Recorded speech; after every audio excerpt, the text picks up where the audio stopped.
आज हम जिनको कुछ नहीं आता है साइंस में, उनको भी हम साइंस सिखाने वाले हैं। अगर आप हैं चाहते हैं कि कैसे साइंस क्या होता है, किसको नहीं आता है, अपने छोटे बड़े भाई बहन को, तो आप इस वीडियो को देखना, गारंटी है हमारी 100% आपको भी आ जाएगा।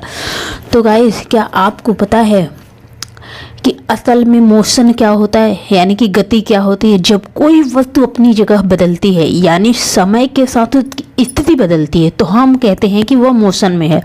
जैसे सड़क पर चलती कार आपने देखा ही होगा, उड़ता हुआ पक्षी आपने वो भी देखा है, घूमता हुआ पंखा आप घर में जरूर देखे होंगे। ये सब मोशन के उदाहरण हैं। मतलब जो चीज़ चलती या हिलती है वो मोशन में है। अगर आप बात करें गति के प्रकार के, तो कितने होते हैं टाइप ऑफ मोशन, तो हर चीज़ एक जैसी नहीं चलती है ना। आप देखे होंगे कि गति कार दूसरी गति से चलती है, फैन दूसरी गति से चलती हैं। तो चलो देखते हैं कि इनके 3 टाइप्स होते हैं, वो कौन कौन से हैं। सबसे पहला होता है लाइनियर मोशन। ठीक है, लीनियर मोशन में ये होता है कि जब लाइनियर से लीनियर बना है, जब कोई वस्तु सीधी रेखा में चले उसे ही लीनियर मोशन यानी कि रेखीय गति कहते हैं। जैसे कार, सीधी सड़क पर दौड़ती हुई कार, और या ट्रैक पर दौड़ता हुआ खिलाड़ी, ये सब लीनियर मोशन के उदाहरण हैं। आपके घर में भी कौन सी चीज़ लाइनियर मोशन में चलती है, इसका कमेंट में बताएं। जब कोई वस्तु, अब हम बात करना है सर्कुलर मोशन की।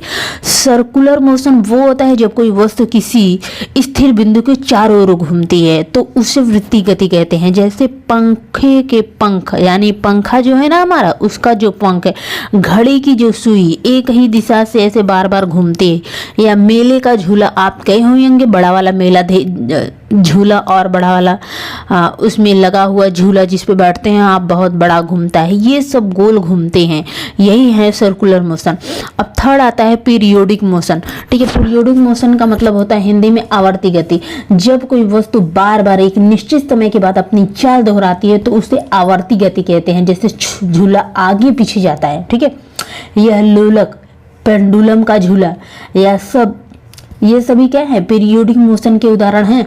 अब सोचिए, अगर आप साइकिल चलाते हो तो साइकिल का पहिया गोल घूमता है, ये है सर्कुलर मोशन। और साइकिल जब सीधी सड़क पर चलती है तो ये है लाइनर मोशन। और तुम्हारे पैर जब ऊपर नीचे होते हैं ना, आप जब पेंडुल को मारते हैं, ये है पीरियोडिक मोशन। आपको तीनों मोशन इस उदाहरण में आपको मिल जाएंगे। तो बच्चों, आपने देखा कि हर चीज़ में मोशन है और हर मोशन का अपना एक तरीका है। अगर हम ध्यान से देखें तो साइंस हमें रोज़ अपनी ज़िंदगी में दिखाई देती है, हमारी ज़िंदगी में, और बस आपकी भी ज़िंदगी में ऐसे ही दिखाई देती है। बस ज़रूरत है देखने की और समझने की। अब बताओ कि आपके आसपास कौन कौन सी चीज़ें मोशन में हैं, कमेंट में ज़रूर बताना। हम ऐसे ही एक और चैप्टर के साथ फिर से हम कल आने वाले हैं। तो आप पढ़ते रहिए और मुस्कुराते रहिए। Bye bye.